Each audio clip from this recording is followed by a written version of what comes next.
1, 2, 3... ¿Está esto en marcha? Hola y bienvenidos al podcast de Ardilanak. Un podcast dedicado a la lana, al punto y a todo lo que tenga que ver con las fibras. Soy Miren de Ardilanak y podéis encontrarme en Instagram en @ardilanak o en mi página web ardilanak.com.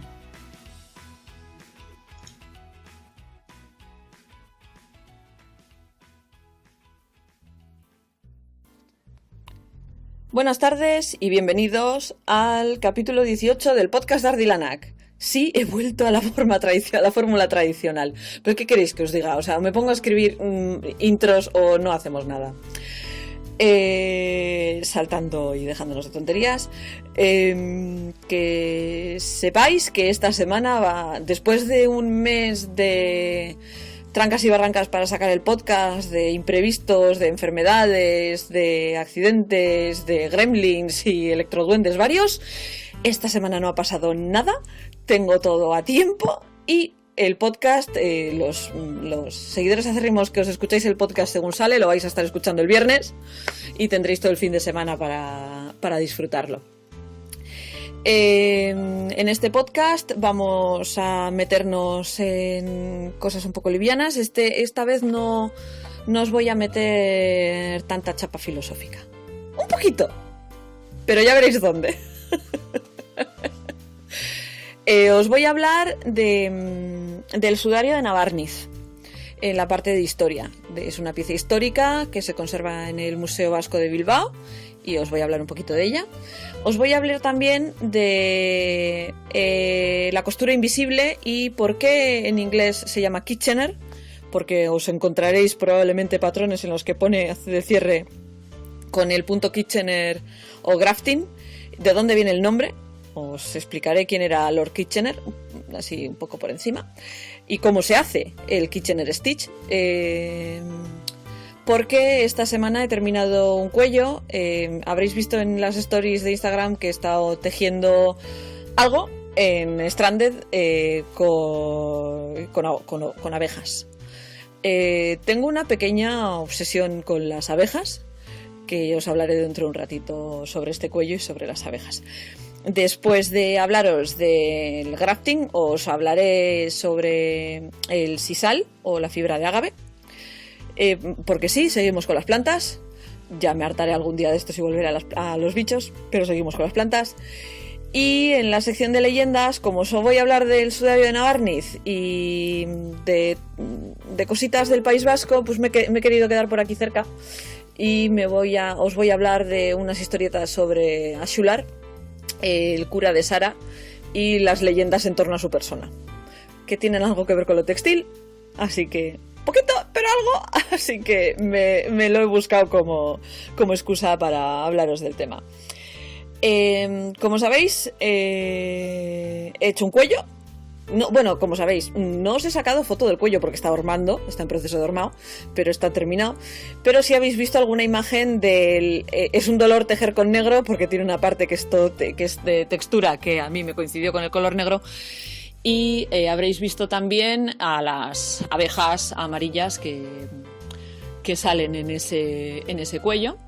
Es un cuello de estos de llevar bien cerca de la garganta, para llevar con los cuellos de la chaqueta subidos para arriba para que abrigue bien. O sea, no es de estos, es de estos de sacar afuera, no es de estos de quedarte en casa con el puesto. Oye, cada uno que haga lo que quiera, ¿eh? Pero mi idea es que sea un cuello de salir a la calle con el puesto para abrigar y que no se nos enfríen las gargantas, que viene el frío. Y me he dado cuenta que coincide el esquema de colores negro y amarillo con el esquema negro y amarillo de otros calcetines que estoy tejiendo, a los que decidí ponerles de nombre Erlamiñua. Erlamiñua significa avispa en euskera. A las avispas les tengo un poderoso pánico porque además les tengo alergia. Pero a veces hay que enfrentarse a los miedos, ¿no? Aunque sea tejiéndolos. Y las abejas, en concreto los abejorros de culo grande y peludo con franjas amarillas y la punta del culete blanca, son probablemente uno de los pocos insectos que me hacen chiste. Además de la mantis religiosa, que también me dan un poco de respeto, pero me parecen preciosas, y las mariposas. Pero estos abejorros me encantan, de siempre. En verano, Martín y yo hemos estado observando abejas en unos hibiscos enormes que hay en un jardín cerca de casa. Entonces cada vez que pasábamos por allí nos solíamos quedar a ver Erlia potolo. No, abejorro en euskera no se dice Erlia potolo, pero a mi hijo le hablo de una manera un poco absurda. Y Erlia potolo significa abeja gorda. No. Y de hecho ni siquiera es correcto el orden de las palabras, ¿no? O sea, está mal dicho, pero... O sea, esa es la forma que tengo de hablarle al crío, Erlia potolo. Así que igual acabo poniéndole Erlia potolo de nombre al cuello este que tiene a las abejas, a las gotitas de miel, que luego cuando las vi dije, ay madre, qué satánico me ha quedado esto, porque parecen seises. Y una parte de textura hecha con puntos deslizados que da sensación de celdillas de panal de abeja. Ya os enseñaré el cuello cuando esté hormado, ya me sacaré la chorrifoto de turno, que ya sabéis que como no sé posar hago el bobo en las fotos. Así pues poco a poco voy perdiendo la vergüenza, pero me saco yo las fotos, sigo sin ser capaz de que alguien me saque una foto y no salir de cualquier manera. Una de las razones por las que me gustan mucho las abejas es por una historieta que me contaron cuando era pequeña, que también tiene que ver con las arguisayolas, que decía que en un caserío, cuando moría alguien, la abuela o la mujer de mayor edad de la casa salía del caserío, iba a donde estaban los panales o donde sabía que había abejas, y les pedía que se dieran prisa y hicieran más cera para las velas de la arguisayola. O sea, una historieta más que tiene que ver con las abejas, además de estos vuelos alrededor de los hibiscos que me tienen últimamente encantada de la vida. En otro orden de cosas, este domingo... el sábado pasado fue la feria de consumo sostenible de Goaisia, que es una ONG de aquí del pueblo, en la que participa una de mis alumnas, así que siempre que puedo si me lo pide echo una mano. Ya pasó. Allí me fui con mis lanas y mi rueca, ya visteis la foto del pequeño ayudante que realmente no estaba ordenando lanas, estaba jugando con su autobús, pero es que me hizo mucha gracia. Y este domingo es ya la cuarta feria del queso del Valle del Deva. Eibar es cabecera del Bajo Deva, perdón. Eibar es cabecera del Bajo Deva. Hacemos aquí una feria en la que hay unos esquiladores muy habilidosos que utilizan el sistema neozelandés para esquilar ovejas. Por si queréis verlo en acción, os recomiendo mucho venir. Además, se explican muy bien y son súper didácticos. Luego hay gente vendiendo queso, obviamente. Se va a hacer una olla ferroviaria, que es un guiso muy grande de oveja vieja, no apto para vegetarianos. Y para los niños hay un taller de queso. Y luego aquí la Menda convoca a todas las tejedoras y hilanderas que quieran acercarse. Nosotros ponemos las sillas y el café, y os sentáis por allí y tejéis y hiláis, mientras yo cada hora más o menos en euskera o en castellano, dependiendo de la hora, ya pondré los horarios, explico el proceso del hilado. Los que escucháis el podcast ya me habéis oído hablar del proceso del hilado. Este domingo es eso, en condensado y en público, por si queréis verme haciendo mis habituales aspavientos con las manos. Explicaré todo el proceso desde el lavado, el cardado, el hilado, el tejido y el teñido, para quien tenga interés de venir a verlo. Os recuerdo que es este domingo 27, empieza a las 10:30 y termina a las 2:30. El queso que solemos tener suele ser muy bueno. A mí personalmente suele ser casi todo de oveja, pero también suele haber alguno de vaca. El de vaca es de unos amigos y a mí me encanta. Axeleku, del caserío Mallegoy, de Mayavia, y también estarán varios caseríos del entorno. Así que si podéis acercaros, os recomiendo acercaros porque es un rato interesante. No es porque yo participe, es un rato interesante. Suelen tener las ovejas allí, podréis ver lachas, musugorri, musubelts, creo que algún año también ha habido algunas asiardi. Así que yo que vosotros, si no tenéis nada mejor que hacer el domingo y no hace especialmente mal tiempo, aunque como esto va debajo de una carpa, si llueve también podéis venir. Estará la carpa debajo, enfrente, en la propia plaza del ayuntamiento de Eibar. Si venís en tren, os bajáis en la estación de Ardanza, nos bajáis en la estación de Eibar, que está un poco más abajo. Bajaros en Ardanza o Ardanza, creo que pone Ardanza. Es la diferencia de decirlo en euskera o en castellano. Os invito a venir y a oírme soltar la parrafada habitual del podcast en vivo y en directo. En otro orden de cosas, estamos a 2 semanas de Barcelona Nits y como ya hay bastante gente que me ha preguntado si voy a ir tal, no sé qué, no sé cuántos, no voy a estar en Barcelona Nits. No me viene bien ir. Soy una persona que las grandes aglomeraciones de gente no las llevo del todo bien. O sea, puedo soportarlas durante unas horas. Por eso la exhibición esta del domingo la puedo aguantar. Son 4 horas y las puedo aguantar. Pero siempre necesito una vía de escape. O sea, de Barcelona mi vía de escape está 6 horas. No tengo familia allí. Si mi hermano todavía estuviera estudiando, que estudió en Barcelona, pues me podría ir allí. Pero como no es posible, pues no voy a estar en Barcelona Nits. Espero que os lo paséis todos estupendamente allí. Que disfrutéis mucho. Y que compréis mucha lana. También creo que la semana pasada ya os hablé del final del intercambio de patrones. Ya pondremos en marcha otro hacia Navidades. Y creo que lo que es por esta semana ya no tengo ninguna cosa más que contaros, porque tampoco hemos tenido ningún tumulto en el mundillo, por lo menos no me he enterado de que hemos tenido ningún tumulto en el mundillo. Bastante tumulto tenemos hoy jueves en el Valle de los Caídos, así que ¿qué os voy a decir? Yo personalmente ya sabéis de qué pata cogeo en ese aspecto, no creo que haga falta que os lo explique otra vez. Así que espero que disfrutéis de los paseos, de los ratos en el coche, de los ratos de fregar, de planchar, de tejer, sea el momento del día en el que sea en el que me escucháis.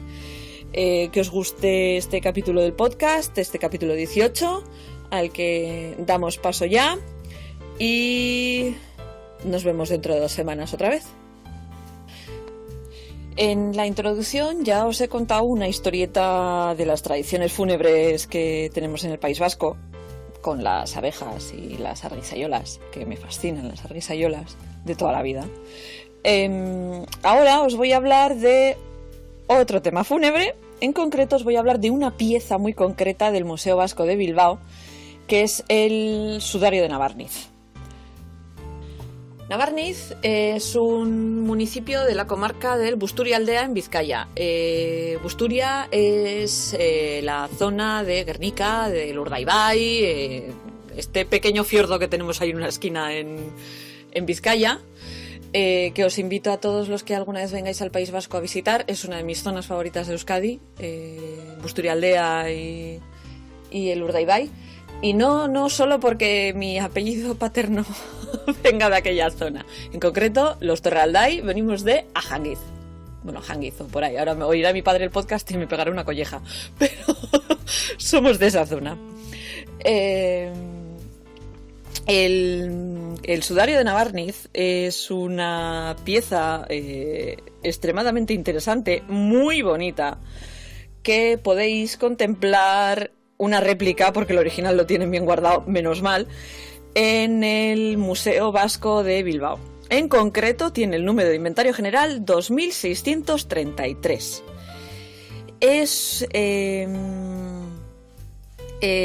Todos sabéis para qué se utiliza un sudario. ¿Para qué se utiliza un sudario? El sudario era una parte del ritual, de los ritos funerarios, en los que después de haber muerto una persona se le lavaba, se le vestía con las mejores galas y luego se le amortajaba, poniéndole por encima el sudario. Este tipo de sudario ha sido tradicionalmente utilizado en Euskadi más o menos desde el siglo XV. Y formaban parte del ajuar textil que tejían las mujeres en su dote. Se utilizaba el hilo más fino de lino, el mejor hilo que podías hilar para tu ajuar, lo ibas a utilizar para la mortaja. Porque todo lo relacionado con la muerte, los difuntos y demás siempre ha tenido una importancia muy grande en la cultura tradicional vasca. ¿Qué hace especial al sudario de Nabarniz? Dejando de lado el hecho de que todavía está entero, estamos hablando de un ejemplar que tiene una calidad de hilo altísima, que además está bordado con unos hilos con una riqueza de colores poco habitual y con una iconografía muy muy llamativa, en la que se combinan tanto motivos geométricos que son muy tradicionales en lo que son el ajuar textil vasco. Si os interesa mucho el tema el Museo Sant Telmo, que es el de Donosti, tiene un ejemplar sobre bordado tradicional vasco que es espectacular. Hace años era casi imposible conseguirlo. Yo tenía uno de los ejemplares porque hice mis prácticas en el Museo Sant Telmo y conseguí uno de los ejemplares. Pero a posteriori lo han reeditado, ampliándolo con piezas del fondo que todavía no se habían publicado. Es un puñetero espectáculo. Y si os apetece tejer algo que tiene que ver con eso, mis cuellos Sant Telmo y Santa Corda se basan en motivos tradicionales de bordado vasco. El sudario de Nabarniz tiene otros tantos motivos tradicionales, pero además tienen bordados de manera figurativa 4 navíos que representan las naos vasco-cantábricas del siglo XVI. O sea, son unos bordados de unos barcos espectaculares que a mí me enamoraron y fueron lo que hicieron que me comprase el esquema de punto de cruz que tiene editado el museo, que creo que son 3 euritos. Si alguna vez vais a Bilbao, simplemente entrad, compraos el afiche del sudario de Nabarniz y salid. Personalmente os diría que vieseis el resto del museo, porque el museo es una maravilla. Y si no, si queréis, incluso me pegáis un toque y os hago de guía. Pero simplemente solo por comprar esto merece la pena meter la nariz en el atrio del museo. El sudario es un lienzo rectangular alargado que mide 256 centímetros de largo y 120 centímetros de ancho. Está hecho en lino crudo, está hilado a mano y está tejido de manera artesanal. Haceos la idea que esto es anterior a la Revolución Industrial. El número de hilos por centímetro cuadrado es de 46 unidades de urdimbre, 22 de urdimbre y 24 de trama. Estos datos demuestran que la persona que llevó a cabo el hilado contaba con un importante grado de especialización técnica, pues el número de hilos que resulta en la confección de la sábana es muy elevado. Sin embargo, el lienzo parece ingrávido. O sea, tiene... ¿habéis oído alguna vez de las famosas sábanas de algodón egipcio de conteo de 100 hilos? Esto va por ahí. Esto va por ahí, es ese tipo de hilado. Esta andaisara es el nombre de sudario en euskera y sara es sábana. Se conforma mediante la unión de 4 piezas de 30 centímetros de ancho que están cosidas a manos de forma muy sencilla longitudinalmente. Tiene 9 grecas bordadas con hilos de color verde, azul, pardo y dorado. Estos 4 colores conseguidos con tintes naturales. La labor de aguja realizada se definiría con un bordado con puntos contados, cuya técnica consiste en contar los hilos de la urdimbre y de la trama del tejido para dejarlo cubierto más o menos. En nuestro caso se encuentra bordado cada 5 o 6 hilos con un punto de cruz eslavo, es decir, punto en el que una de las diagonales del aspa ocupa el doble de hilos que el tejido de la otra. ¿Os hacéis una idea de cómo se hace? Si queréis os puedo poner una foto porque el afiche tiene una explicación de cómo es el punto de cruz de eslavo. Las 9 grecas, que son horizontales, están a diferentes alturas y se ordenan en paralelo. Se alternan con espacios en blanco de dimensiones variables, y la disposición y ejecución de la primera y última grecas, que son iguales, nos indican una cierta calidad de marco dentro de las cuales van todas las demás, ¿no? La orientación del sudario viene marcada por la sexta greca, que es donde están los 4 barcos que hemos dicho, uno en cada pieza, estas piezas de 30 centímetros de ancho que están cosidas entre ellas, como os he contado, y que tienen unas características muy parecidas entre ellos. En todos los casos el trazado general se realiza con hilo pardo, menos en la pieza del extremo derecho, donde este color es sustituido por el dorado. ¿Se les gastaría el hilo? No sabemos. Los hilos verde y azul se utilizan de forma alterna para definir los aspectos más característicos de las embarcaciones. La greca de los barcos se apoya literalmente sobre la séptima greca, que resulta ser igual a la primera y a la última del lienzo. En 1995 se envió a analizar una muestra del lino y los resultados del carbono 14 dieron una datación en torno a 1515 con un más menos de 50 años. Es decir, el lienzo se hizo entre 1465 y 1565. Será en 1997, tras el análisis de los hilos de bordar, cuando se confirma que estos son de seda y que los colorantes empleados fueron el índigo para el azul y el verde y, según estos, el granza para el pardo. Como después de leer esto de granza, para conseguir un color pardo, me estaba volviendo loca, literalmente, diciendo, ¿qué me estás diciendo con granza? Esto tiene que ser una errata, tal, o sea, venga a darle vueltas. Como en muchos museos, el afiche tiene un folio en el que está todo traducido al inglés y al francés. El afiche está en euskera y en castellano, porque es un museo vasco. Y luego tenemos la traducción al inglés y al francés. ¿Qué hice? Buscar la versión en inglés, echar un vistazo a la versión en inglés, y el color marrón pardo se consiguió utilizando Madder, que es el Madder Rubia Tintorea. Así que ya sabéis de dónde sacaron ese color.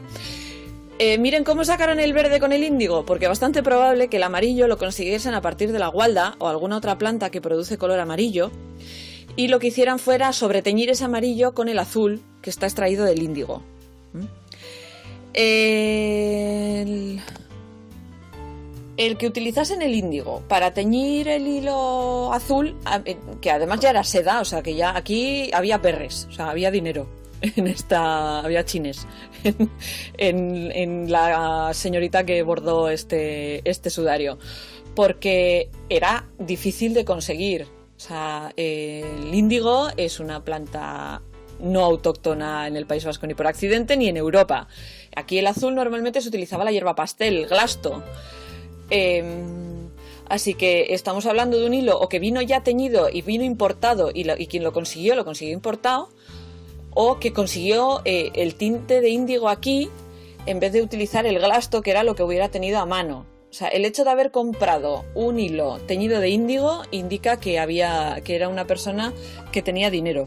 No solo por la calidad del sudario, que es puro lujo, sino por los materiales utilizados. Si vais a ver el museo si vais a ver el sudario en el museo, que sepáis que lo que vais a ver es una copia. Porque el original, como ya os he dicho, está guardado, está bien guardado, etcétera, etcétera. Así que esta persona que hizo este sudario tan lujoso y tan maravilloso estaba siguiendo la costumbre y actitud antigua en el País Vasco, que como la muerte era algo inevitable, la responsabilidad de los que se quedaban era hacer llegar al más allá al muerto de la manera más respetuosa y con sus mejores galas posibles, pulcramente presentado, no solo ante los familiares y los vecinos que irían al velatorio, porque las Ilbeya aquí eran todo un acontecimiento. No sé si llegábamos al nivel de los irlandeses, pero sí eran todo un acontecimiento, sino no solo para los vivos, sino para el más allá. Vamos a llegar al más allá bien vestidos, con las mejores galas y el mejor sudario que podamos conseguir. Espero que esta pequeña historieta sobre este material museográfico tan maravilloso os haya resultado interesante, o por lo menos os haya picado la curiosidad para la próxima vez que vayáis a Bilbao, entréis en el Museo Vasco, en el que además del sudario, en toda la parte del proceso, está explicada toda la parte del proceso del lino, hay unos telares espectaculares. Podéis ver una arguisayola que tiene que ver con la historieta que os he contado al principio, con las abejas. Si queréis ver una colección, pero solo tienen puesta una, creo recordar. Si queréis ver una colección de arguisayolas espectacular, para eso ir al Museo San Telmo de Donosti, porque tienen una colección que se te cae la baba cuando la ves. Yo personalmente, cuando trabajaba allí, de vez en cuando me iba a mirar las arguisayolas, nada más, porque son un espectáculo, son una maravilla, las tallas, todas con motivos tradicionales, tal, incluso todo lo que tiene toda la relación alrededor de la arguisayola siempre me ha parecido algo muy, muy interesante. Por la conexión que tenía con toda esta parte matriarcal del País Vasco, porque era la Echecoandre, la señora de la casa, la que se encargaba de la arguisayola. Muchas veces era esta propia Echecoandre la que había hecho el ajuar, todos los paños de lino que se ponían en la zona de la iglesia donde rezaba la familia y donde estaba enterrada la familia, también los hacían estas señoras de la casa, etcétera, etcétera. Siempre me ha fascinado, porque me fascina mi esquinita del país, ya lo sabéis. Así que si os interesa mucho, os he puesto, os he puesto una foto del sudario de Navarniz en el anuncio en Instagram del podcast. Y lo dicho, si queréis esto de Punto de Cruz, poneros en contacto con el propio museo o con alguien que viva cerca de Bilbao para que os lo consiga y os lo mande, porque ya os digo que creo recordar que me costó 3 euros, o 3 euros es la entrada y esto me costó 2, o sea, está tirado. Os cuenta la historia del sudario como os la he contado yo, y además tenéis un desplegable enorme con todos los motivos en punto de cruz y bordado de las grecas y de estas naos que son absolutamente maravillosas. Sin más, pasamos a la siguiente parte, que es la que tiene que ver con el cierre invisible. En la sección de técnicas vamos a hablar de la etimología en inglés de lo que se considera, lo que llamamos en castellano la costura invisible, y los ingleses suelen llamar grafting o, más habitualmente, Kitchener stitch. ¿Para qué sirve esta costura invisible? Pues básicamente para cerrar las prendas de tal manera que la costura no se note, no haga un bulto ni haga formas raras ni nada por el estilo, porque lo que se crea con este Kitchener stitch es una continuidad del tejido. Como ya os he contado en la introducción, me he tenido que dar bofetadas con el Kitchener para cerrar el cuello de abejas que he tejido por el calentón que me ha dado con las abejas últimamente.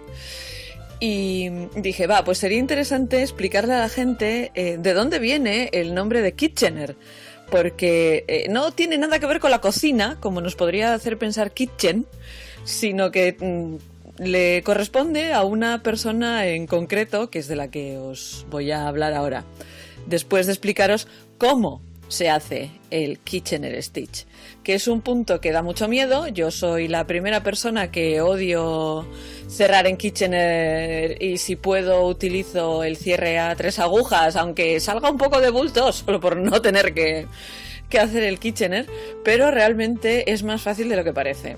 Tejer en inglés tiene un vídeo muy bueno explicando cómo se hace el Kitchener stitch, y yo suelo utilizar la siguiente pauta o sea, que es como una especie de rima para tejerlo. Lo suelo ir repitiendo en la cabeza. También es cierto que cada vez que me pongo a hacer esto tengo que estar sola, sin ningún tipo de distracción, porque como me despiste 2 segundos, al carajo.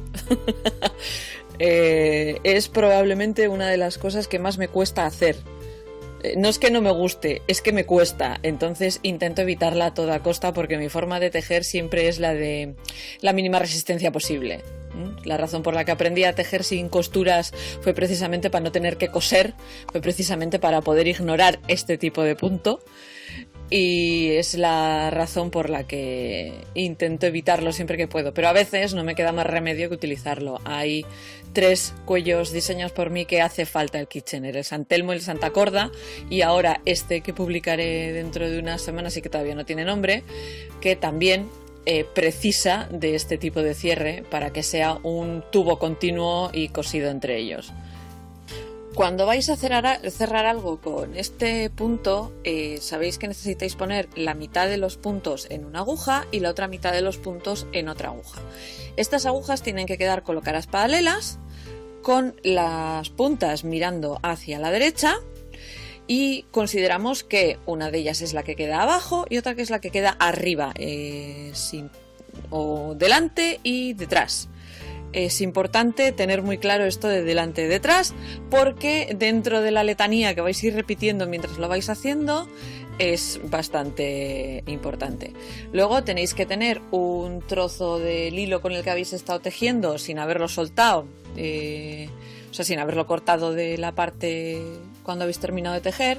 Lo tenéis que tener un cabo de unos 20-30 centímetros, depende de cuántos puntos tengáis que cerrar. Si tenéis que cerrar muchos, pues dejadlo largo, más vale que sobre que falte. Entonces, dejadlo largo.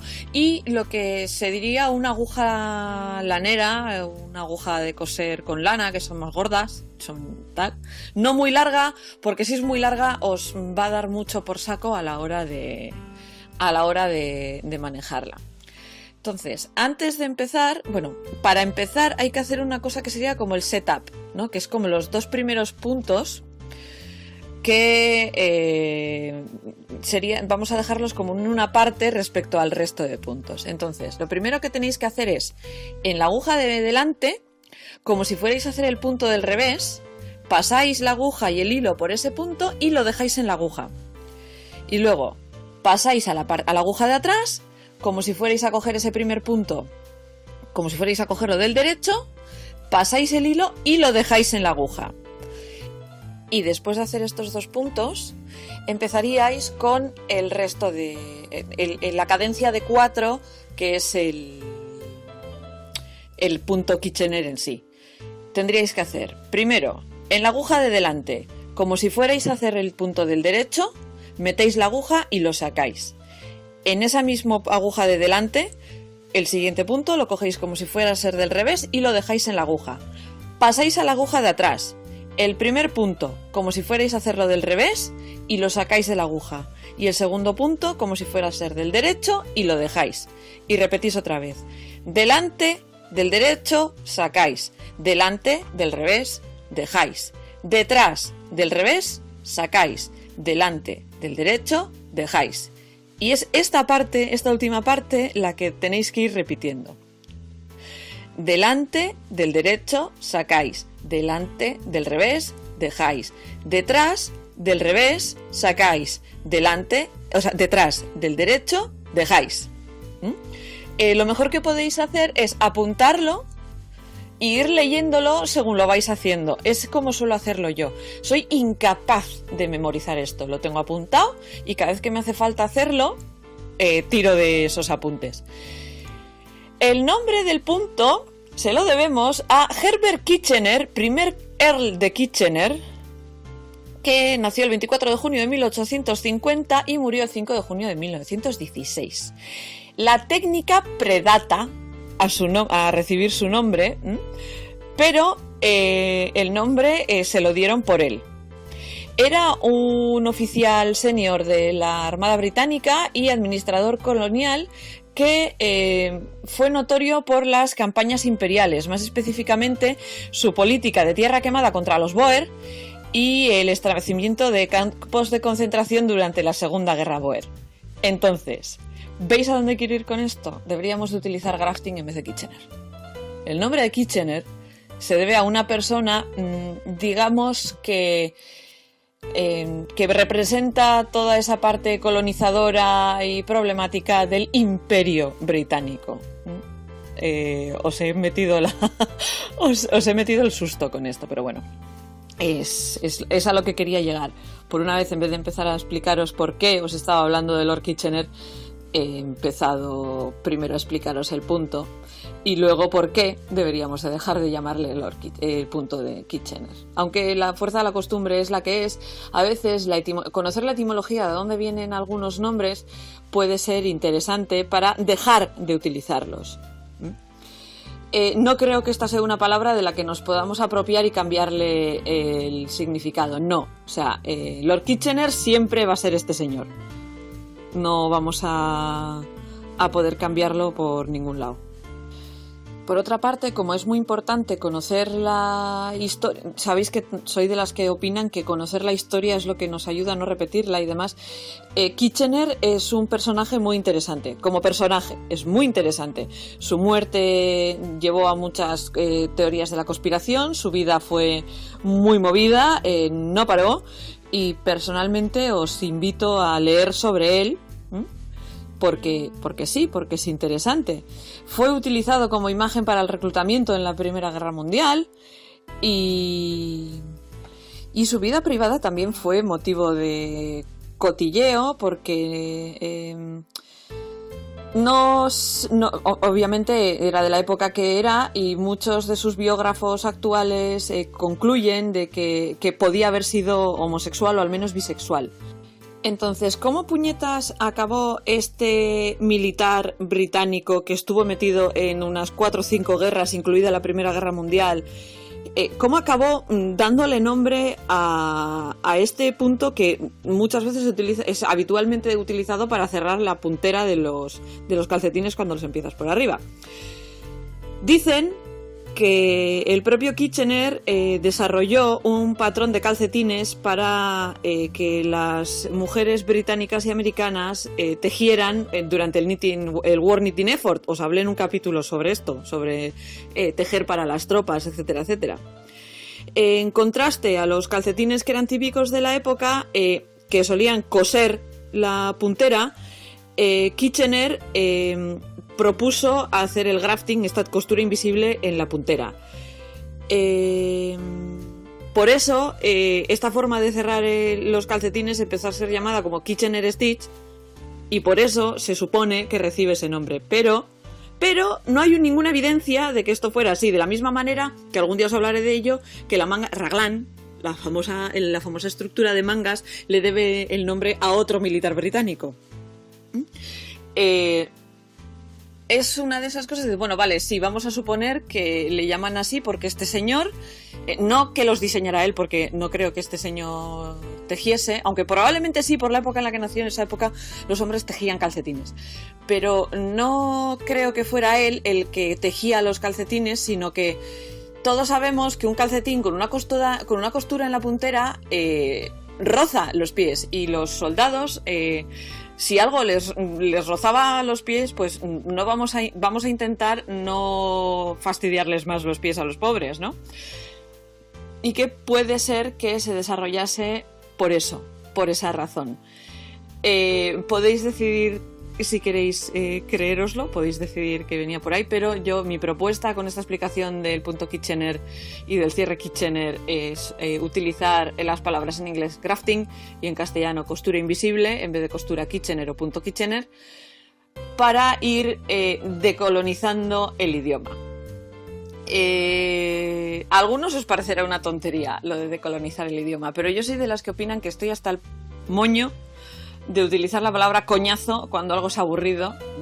Así que sí, todos los temas de los múltiples niveles de significado del lenguaje siempre me ha interesado desde que lo estudié en la uni, y este es uno de esos problemas de niveles del lenguaje.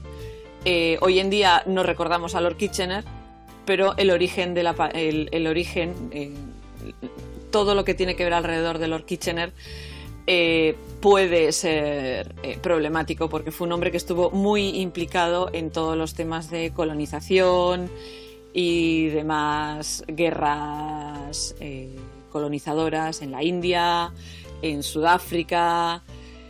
O sea, no sé, vosotros veréis. No, ya sabéis que yo nunca obligo a hacer nada a nadie, sino que solo os pido reflexionar un poquito sobre eso. Y en este capítulo, que os creéis que os ibais a librar, os toca reflexionar un poquito sobre el origen de las palabras y el origen y la problemática de utilizar nombres propios para técnicas y para palabras de este tipo. Espero que os haya parecido interesante el Kitchener Stitch, este resumen de cómo se hace, de dónde viene el nombre, cuál puede ser quién era Lord Kitchener, cuál puede ser el origen del nombre, por qué se utilizaba, y ahora si decidís seguir utilizándolo o no. Creo que en castellano utilizamos más costura invisible que otra cosa, pero en los patrones os vais a encontrar el Kitchener más de una vez. Con esto, después de explicaros esto, pasamos a las fibras, que otra vez ya sabéis que esta semana seguimos con los vegetales. Nos adentramos ya a estas alturas en la sección del podcast sobre fibras, y siguiendo con la tónica que llevo establecida en los últimos tiempos, no voy a hablar de bichos, os voy a hablar de otra fibra de origen vegetal.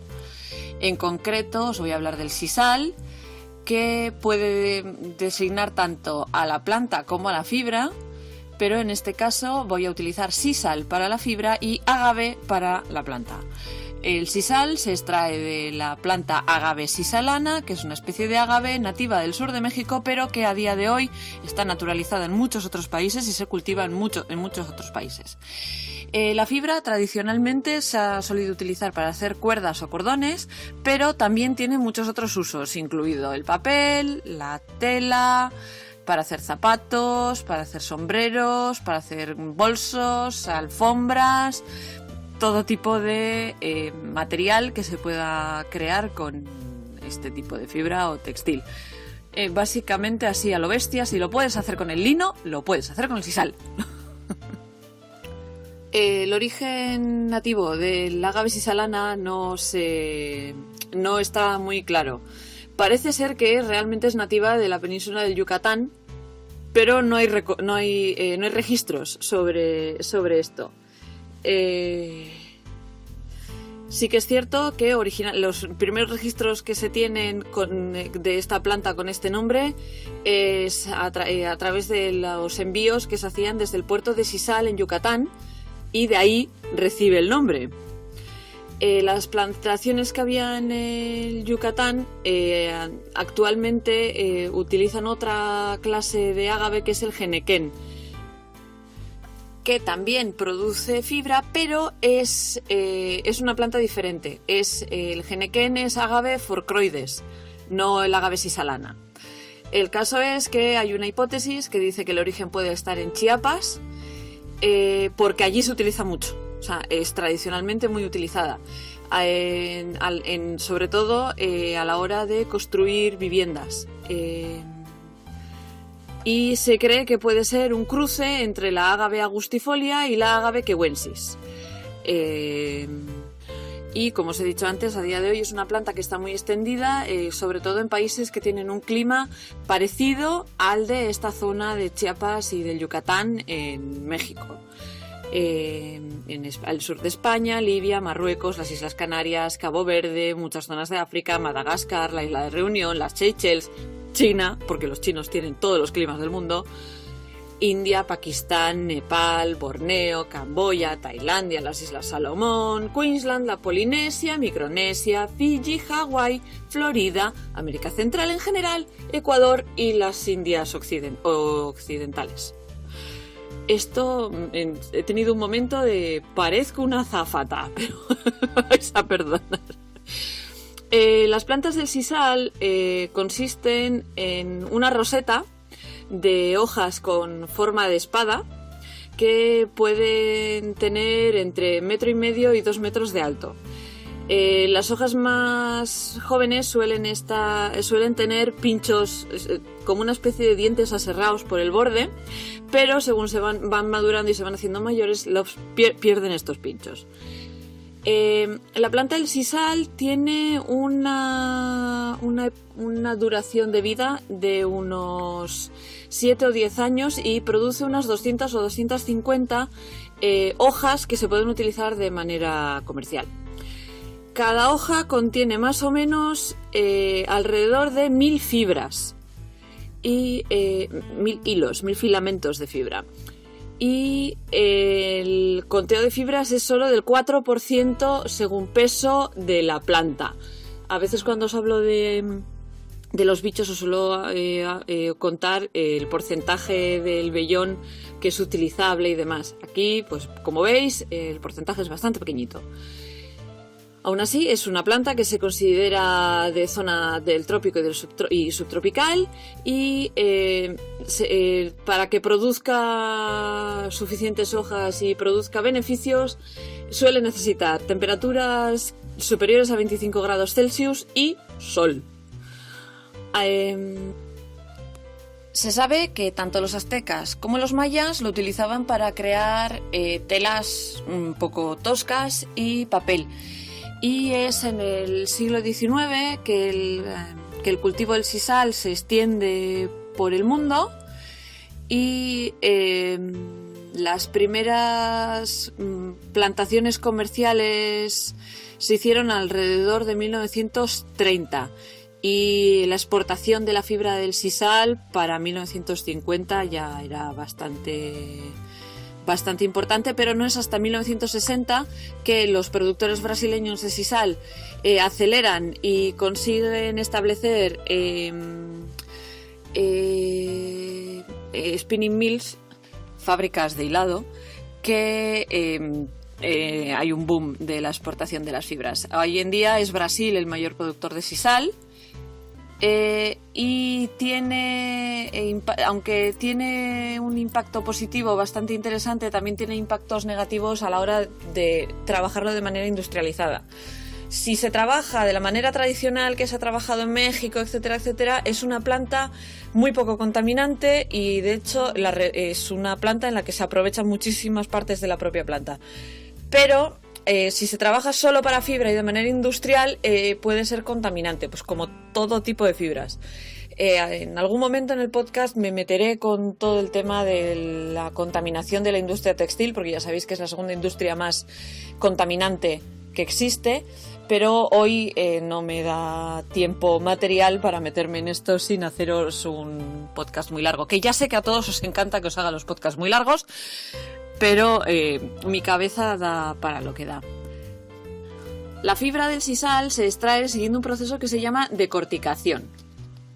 Mediante este proceso, lo que se hace es coger las hojas, aplastarlas, golpearlas y cepillarlas en una rueda con cuchillos no muy afilados, que lo que hace es que solo queden las fibras. Tradicionalmente es parecido a lo que se hace con el trabajo es lo que se hace exactamente igual con el lino. O sea, la parte del golpeado, pasarlo por un martillo, etcétera, etcétera, pues esto se hace lo mismo, pero en vez de ser el tallo son las hojas con lo que se utiliza. Luego se suelen sumergir en agua para limpiar los restos de la hoja y luego se pone la fibra a secar, se vuelve a peinar y se recoge en balas como las de la paja para la hora de exportarlas. Es muy, muy, muy, muy, muy importante el proceso de secado, porque la cualidad de la fibra depende mucho de la cantidad de humedad que tenga la fibra. En el proceso de industrialización se ha descubierto que secarlas de manera artificial consigue fibras mucho de mejor calidad que cuando se dejan secar al sol simplemente. Pero si queremos trabajar el sisal de manera no industrializada y más ecológica, tendríamos que tirar de sol. Y quizás lo que habría que hacer es investigar un poquito mejor cómo mejorar ese proceso de secado al sol. Después del proceso de secado, cuando ya se va a trabajar la fibra para conseguir los diferentes grados, se sueltan las balas, se vuelve a limpiar cepillando la fibra, luego se peina, y después de este proceso es cuando se separan los distintos calibres y calidades de la fibra, pues, y se separa pues la que va a ser para cuerda, la que va a ser para cordón, la que se va a usar para textil, etcétera, etcétera. Otro de los problemas del impacto medioambiental que tiene el sisal es que, como es bastante productivo, en Brasil se llevaron por delante parte de los bosques nativos, de la selva nativa, para hacer plantaciones de sisal. Aún así, es menos problemático que las plantaciones de soja, por ejemplo, porque no hacen falta fertilizantes químicos para la producción del sisal, y aunque a veces se utilizan herbicidas, tampoco son plantas que sean muy propensas a las plagas, y para eliminar las plantas que no les interesan en la plantación se suele hacer a mano, o sea, no se suele tirar de herbicidas. Otro problema es que sí que es contaminante si el agua que se utiliza para limpiarlos se echa directamente, sin pasar por una depuradora, se echa directamente a un río. Es lo mismo que pasaba con el lino. El agua en la que se fermenta el lino es contaminante, hay que tener mucho cuidado con ello. En Tanzania hay investigaciones en las que están intentando utilizar los restos de las hojas como biofuel. Y el sisal en Hawái y en Florida se considera planta invasora. Tradicionalmente el sisal se ha utilizado como cordón o cuerda en agricultura, porque se produce cuerdas que son muy fuertes, de mucha durabilidad, que además son relativamente elásticas y no se deterioran con el agua salada. Como este uso tradicional se ha ido sustituyendo con el uso del polipropileno, que hoy en día sabemos que es uno de los mayores contaminantes plásticos que existen, deberíamos de retomar el uso del sisal para esto. Pero el sisal lo que han hecho ha sido desarrollar productos con más valor que el de las cuerdas. Se puede conseguir un tipo de papel bastante bueno y con bajo coste. Filtros, geotextiles, los geotextiles son las fibras que se utilizan mezcladas con tierra para hacer aislamientos. Se puede utilizar también para rellenos de colchones, para alfombras. Y para el macramé es una fibra que se ha solido utilizar bastante a menudo en sustitución del algodón. Se puede utilizar como agente de refuerzo en lugar del asbestos y la fibra de vidrio a la hora de hacer materiales compuestos en la industria automotiva. Y como tiene un alto contenido en celulosa, la industria papelera pues lo suele utilizar para hacer papeles. Sobre todo la fibra de grado bajo. La fibra de grado medio es la que se utiliza para hacer ropas en la industria cordelera, y la fibra de grado alto es la que suele ser tratada para convertirla en lana y para utilizarla en alfombras. Otros productos que se suelen utilizar suelen ser productos de spa. Los que tenéis gatos, que sepáis que muchos de sus rascadores suelen estar hechos de sisal. Y curiosamente, siguiendo con el tema de las abejas, que tenéis que estar hasta el moño de esta obsesión que me ha entrado a mí con las abejas, pero la flor del sisal es muy atractiva para las abejas. Porque produce mucho polen y puede ser un buen intermediario en épocas en las que hay pocas plantas de las que les gustan a las abejas, pero el problema es que la miel que producen a partir del polen del sisal Es muy fuerte, es muy oscura y el sabor no debe de ser especialmente bueno, pero sí que sería una buena planta para ayudar a la supervivencia y reproducción de las abejas, y luego ir introduciendo otro tipo de plantas que sí que produzcan una miel más tolerable al paladar humano. Y como dato curioso, que sepáis que como es un agave, también se puede hacer tequila con la planta del sisal. Yo soy más de vodka y de cerveza, pero me parece muy interesante el tequila a base de la misma planta que el sisal. Y que sepáis que según la definición que da la FAO sobre el sisal, es una fibra lustrosa y de un color blanco cremoso, que mide hasta 1 metro de largo, con un diámetro de 200 a 400 micrones. Quedaos con el conteo de micrones. Es tosca, una fibra dura, que no es muy buena para el uso para textiles. Se considera fuerte, duradera y elástica. No absorbe la humedad con facilidad. Resiste la deterioración por agua salina. Y tiene una textura de superficie muy agradable y acepta una amplísima cantidad de tintes. Como no es muy útil para la ropa, el sisal está reemplazando la fibra de carbono y la fibra de cristal en los materiales compuestos que se utilizan para hacer coches y muebles.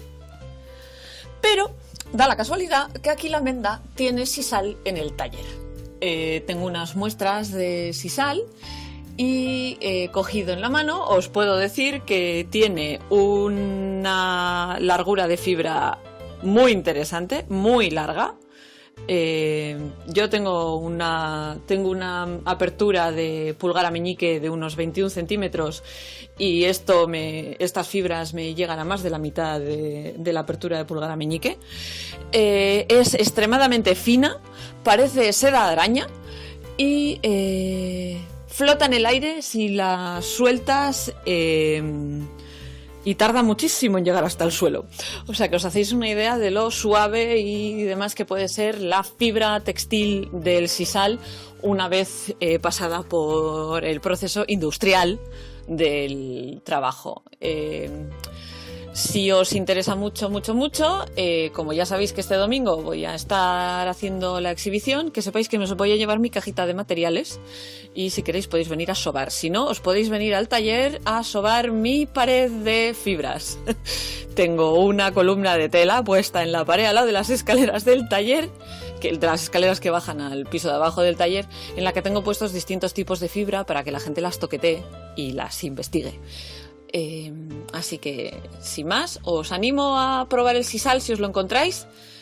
Yo lo he utilizado alguna vez hilando. Se comporta en mano bastante parecido a lo que se comportan otras fibras, otras celulosas vegetales que no son algodón. O sea, me recuerda muchísimo al comportamiento del ramio en mano, aunque es más fina todavía que el ramio en mano.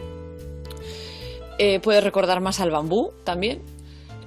Así que os invito a probarla y si cae en vuestras manos, pues ahora ya sabéis que también podríais estar tomándoos un chupito de tequila en vez de estar tejiendo. Sí, sin más, damos paso a la sección de historietas y mitología. En la sección de mitos y leyendas, hoy también me voy a quedar en Euskadi, en concreto en el País Vasco francés. Ya sabéis que suelo buscar mitos y leyendas en la que haya algún componente textil en algún momento y en este hay 2 pequeños componentes textiles, pero he dicho, ala, con esto tengo suficiente y como realmente lo que os gusta es que os cuente las historietas me he tomado la libertad de contaros las leyendas y mitos que se fueron anudando alrededor de una persona real. Pedro de Aguerre, más conocido como Axular, es uno de los escritores más importantes en euskera. Escribió probablemente la obra más importante en euskera, que se llama Gero, que nació en la casa de Ashular en 1556, fue cura de Sara, en Lapurdi, País Vasco francés, entre los años 1600 y 1644. Es muy habitual entre los escritores vascos tomar un seudónimo. El de Pedro de Aguerre fue el de la casa en la que nació, Ashular. Fue un señor que fue tan popular en su época y después de morir, y es alguien que todo Dios que hemos pasado por la Icastola nos han hablado de Ashular en algún momento y hemos tenido que leernos fragmentos del Guero, sobre todo en el Isti. Sabemos quién es, nos suena, o sea, y probablemente hayamos oído la leyenda que os voy a contar ahora, que tiene mucho que ver con su ingenio. El genio Echai, que es Echai es una manera de decir enemigo en euskera, es un diablo, sentó cátedra en las grutas de Sara. Hay algunos que dicen que en Zugarramurdi. Los que sois muy aficionados al tema de la brujería sabéis lo que es Zugarramurdi. Y si os suena la palabra aquelarre es el prado que está justo delante de Zugarramurdi, delante de la cueva de Zugarramurdi. Lo dicho, Echai sentó cátedra en las grutas de Sara y allí estudiaron la teología y el arte de la magia Don Juan, Ondarrabío, Arruit, Ashular y otros. Al terminar los estudios, uno de los discípulos tenía que quedarse al servicio del diablo. Tal era el precio del trabajo de Echai. Era el precio por los conocimientos, era tener que quedarse como servidumbre. A un hermano de Ashular le tocó quedarse en poder del maestro y Ashular, compadecido de su hermano, se comprometió en quedarse en su lugar. Allí fue obligado por su amo a un trabajo bastante pesado, que era sacar agua de un estanque con una caldera cuyo fondo era una criba. No tenía fondo, se escapaba el agua. También estaba obligado a contestar, aquí estoy, en euskera diríamos emen, aquí, o emen nao, estoy aquí estoy, al diablo, que a cada rato le tocaba las narices preguntándole, Ashular, ¿dónde estás? Ashular, no. Ashular enseñan, según unos conjuró la caldera, según otros la boina, yo me quedo con la boina, encantada, para que dijera, aquí estoy, emenao, cada vez que el diablo le hacía la puñetera preguntita. Cierto día, aprovechando un momento en el que Echai estaba en la otra punta de sus dominios, corrió a la puerta de la cueva decidido a irse de aquella puñetera prisión, y en el momento en el que estaba franqueando el umbral, ¡plá!, le pilla Echai. Le lanzó rápidamente un garfio de hierro, pero Ashular estaba ya casi fuera. El garfio solo consiguió agarrarle de la base del talón y ancló la base del talón, el talón de Ashular y la sombra de Ashular, quedándose con ellas, porque todavía no habían salido de los dominios de Echai. Así, Ashular consiguió escapar y llegó a ser el cura de Sara, pero quedó privado tanto de su sombra como del talón de uno de sus pies. Algunos dicen que lo que perdió fue uno de los zapatos. Hay otra historia a cuenta de perder el zapato, que os la contaré un poquito más adelante. El diablo, al final, lo que retuvo fue lo más importante, lo principal, que era la sombra, que era el alma, que es un trasunto del alma de Ashular. Pero buscaría más de una ocasión para castigarle y hacerle daño. La primera no tardó mucho en presentársele y se aprovechó.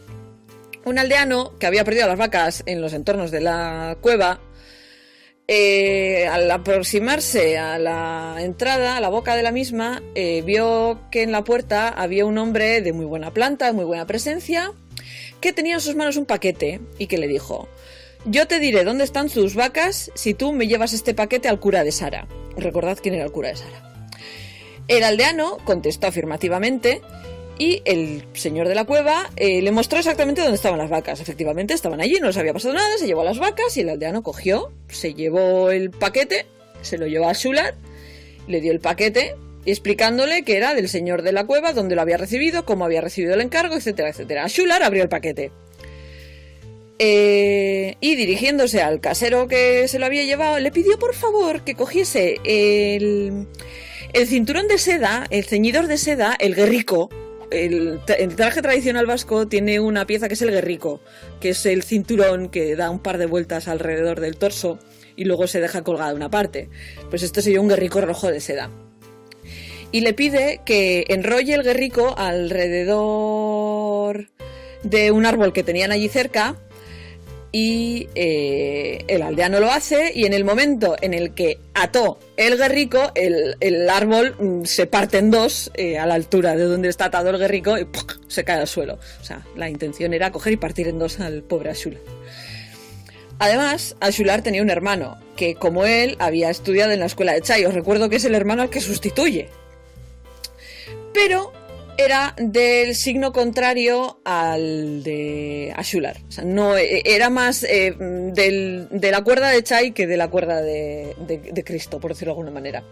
Un día se presentó en casa de Axular un hombre muy apuesto, tal, que después de echar un vistazo a los trigales de la zona de Sara, le dijo que él tenía unos buenos caballos que trillarían rápidamente esas mieses, y Axular, que se dio cuenta que era su hermano y que probablemente no traía ninguna cosa especial, le dijo que él tenía una muy buena brida para sujetar esos caballos, hablando del cinturón de seda rojo, del guerrico de seda rojo. Para no liar la parda, el hermano se fue por su lado, Axular se fue por el otro, pero por si acaso Axular le dijo a su ama de casa. Esta ama de casa era una serora. ¿Os acordáis que os hablé de las seroras, ¿no? A la serora que le atendía en casa. Cuando veas una nube sobre la Run, me avisas. La Run es un monte que se ve desde Sara. Hay un trenecito muy mono que te sube hasta la cima. Cuando la serora vio una nubecilla encima de la Run, avisó a Axular. Axular se fue corriendo a toda leche y subió a la colina de Bulantegui, y allí conjuró a la tormenta que su hermano quería lanzar para estropear las mieses de Sara. Y viendo que el pedrisco venía hacia donde estaba él, sacudió el pie, lanzando al aire su zapato, y desapareció en la nube de tormenta, y el pedrisco se fue sin caer sobre los trigales de Sara. De ahí la historia de cómo perdió un zapato a Axular. La otra historia de cómo perdió un zapato a Axular.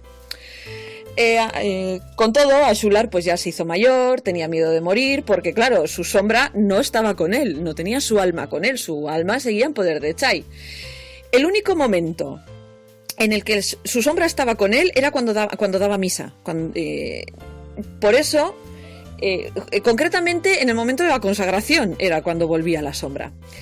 Axular quería morirse en ese momento, para morir en completo. Así que un día le dijo a su sacristán: me has de matar mañana durante la consagración, pues solo así podré salvarme. Al sacristán aquello le pareció una burrada y dijo que no le iba a matar, que no le iba a matar. Mátame por favor, de lo contrario no podré entrar en la gloria eterna. Si es así, cumpliré tu orden. El caso es que llega el momento, al sacristán le entró el canguero y dice cómo iba a matar a Axular en ese momento tal, y no lo hizo.